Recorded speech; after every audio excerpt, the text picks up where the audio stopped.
Everyone, greetings for the day. Doctor Anu from Punjab. ये case एक 17 साल की लड़की का है जो अपने मदर के साथ मेरे पास इरेगुलर मेंसेस के लिए आए थे।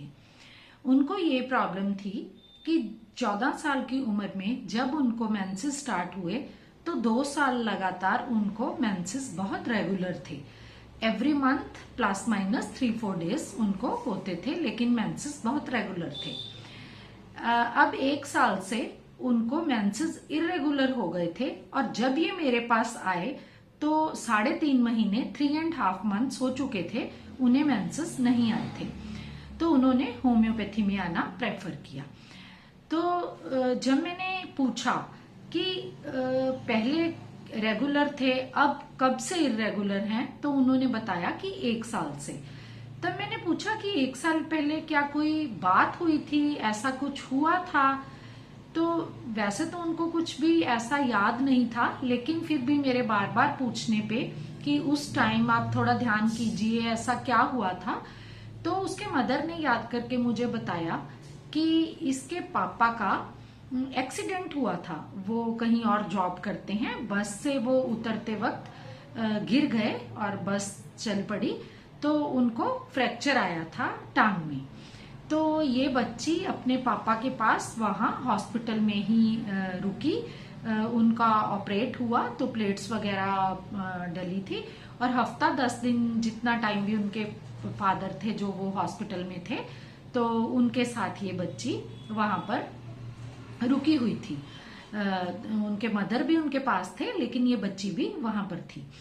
तो उन्होंने मेरे को बताया कि जो वहाँ डॉक्टर साहब थे, एक बार इनके मदर घर आए हुए थे उस टाइम कुछ लेने या खाना पीना लेने।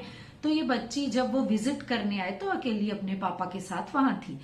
तो वो जो ऑर्थोपेडिशियन थे, जो सर्जन थे, वो डॉक्टर साहब, तो ये बच्ची ने उनसे पूछ लिया कि क्या मेरे पापा ये सब खा सकते हैं कि हड्डी अच्छे से जुड़ जाए, तो क्या क्या उनको खाना पीना चाहिए, क्या वो ये ले सकते हैं, वो ले सकते हैं। बच्ची ने ऐसे बोला। वो नारियल पानी पी सकते हैं। तो इस पर वो उन डॉक्टर साहब को, वो जो सर्जन थे, उनको गुस्सा आया।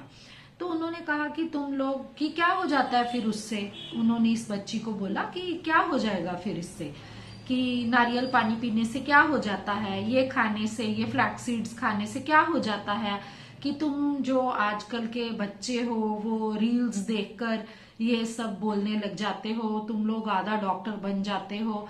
तो उन्होंने इसको ये सब बोला। तो उनके मदर को ये याद था कि उस टाइम उसके मेंसेस इरेगुलर हो गए थे। तो उस बच्ची ने भी बोला कि यस, उससे पहले तक उन्हें मेंसेस बिल्कुल ठीक आते थे।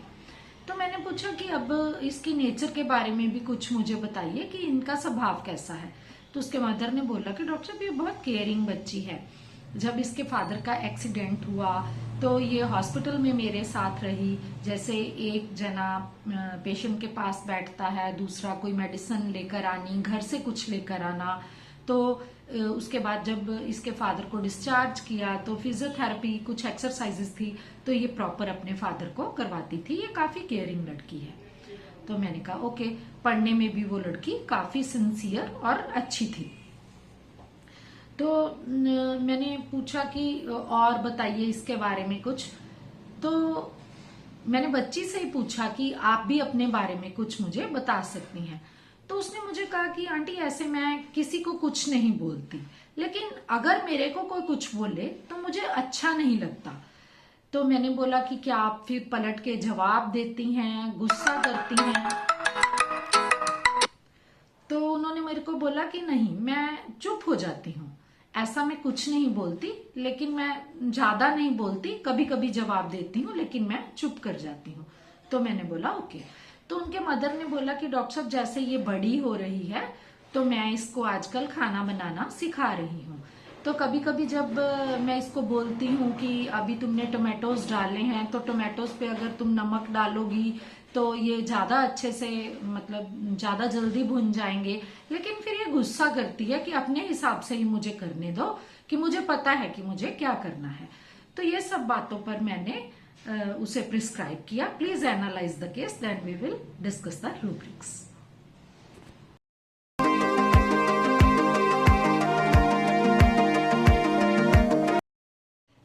पहला रूब्रिक मैंने इस केस में कंसिडर किया और जैसे मदर ने याद करके बताया कि ऐसा इंसिडेंट हुआ था कि जब वो अपने फादर के साथ वहां हॉस्पिटल में थे तो इन्होंने डॉक्टर साहब से कुछ पूछ लिया था और वो इन पर भड़क गए थे। उसके बाद से इस बच्ची को इरेगुलर पीरियड्स हुए। That was the first time जब इनको पीरियड्स डिले हुए। तो पहला रूब्रिक मैंने लिया elements from the rudeness of others. What is rude? अब हम समझते हैं कि रूड क्या होता है। Rude is talking in the rough way, lack of social refinement. जैसे हमें किसी को जवाब देना चाहिए, जो हमारे जवाब देने का लहजा होना चाहिए, उससे ज्यादा अगर हम हार्श वर्ड यूज करते हैं किसी को, दिस इज रूडनेस। तो जो इन्होंने डॉक्टर साहब से पूछा और उन्होंने गुस्से में जैसे इनको बोला कि आजकल के बच्चे रील्स देखकर ये सब सीख जाते हैं कि क्या इससे हड्डी जुड़ जाएगी, क्या ये नट्स सीड्स लेने से आपको क्या लगता है क्या हो जाएगा। तो ये मैंने पहला रूब्रिक कंसिडर किया।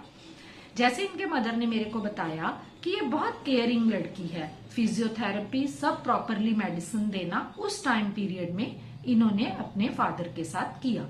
The second rubric was care worries full of. The third rubric is anger interruption from. जब भी ये सब्जी बनाती हैं या जब जो भी घर का काम करना ये सीख रही हैं, अगर मदर उन्हें इंटरप्ट करते हैं कि आप नमक पहले डालिए, ऐसा कीजिए, तो इस बच्ची को अच्छा नहीं लगता।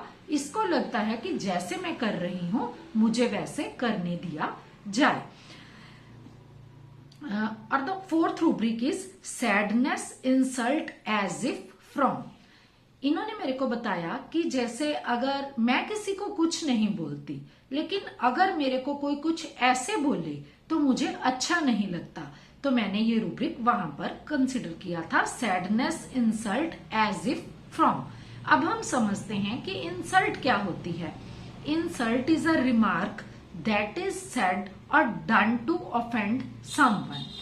अगर हम किसी को ऑफेंड करने के लिए कुछ बोलते हैं, उसे इंसल्ट बोलते हैं। और इस बच्ची को ये अच्छा नहीं लगता। ये जवाब तो नहीं देती, कभी कभी दे भी देती है, लेकिन चुप कर जाती है। इसका मीनिंग है ये उदास हो जाती है।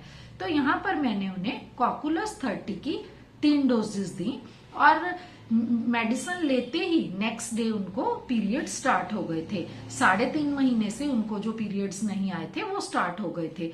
तब हमें समझ आ गया था कि हमारी जो मेडिसिन है वो बिल्कुल राइट है और राइट हिट उसने किया है। उसके बाद मैंने नेक्स्ट 2 पीरियड्स हैं जो देखे, वो भी उनको 3-4 दिन ऊपर होकर रेगुलर आ रहे थे।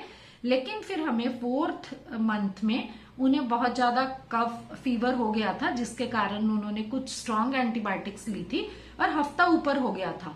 लेकिन मैं वेट करना चाहती थी। मैंने उन्हें कॉकुलस 200 की 1 डोज बना के दी थी, जो पेशेंट ने उस टाइम ली थी। After that she was okay. Thank you everyone.